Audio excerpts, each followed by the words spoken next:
Hello বন্ধুরা, তো তোমরা কেমন আছো? নিশ্চয়ই ভালো আছো, আমিও ভালো আছি। আমার ছোট্ট সঙ্গী ব্লগের পক্ষ থেকে তোমাদের সবাইকে জানাই অনেক অনেক স্বাগতম আর ভালোবাসা। তো বন্ধুরা, তোমরা পুরো ভিডিওটা দেখতে থাকো আর আমার পাশে থাকো। আই হোপ তোমাদের এই ভিডিওটা অনেক ভালো লাগবে।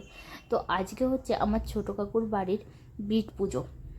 তো আমরা সবাই মিলে এসেছি এখানে পুজো করতে। তো ব্রাহ্মণ আগে এখানে পুজোটা করে নিল, তারপর ঘরের মাঝখানে একটা গর্ত করে ওর ভিতরে একটা পাথর বসিয়ে ফুলের মালা জড়িয়েছে, তো ওখানে পুজো করে নিল।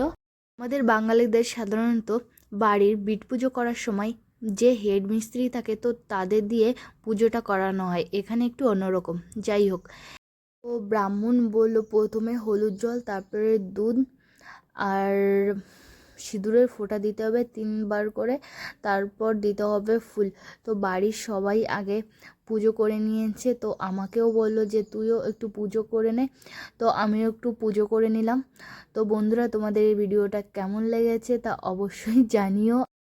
তো সিঁদুরের ফোঁটাটা কোথায় দিতে হবে সেটা আমি খুঁজে পাচ্ছিলাম না, তো পাশের থেকে কেউ একজন বলে দিল। তো এখানেই আমি আমার ভিডিওটি শেষ করছি। তো বন্ধুরা, তোমরা ভালো থেকো, সুস্থ থেকো, টাটা, বাই বাই।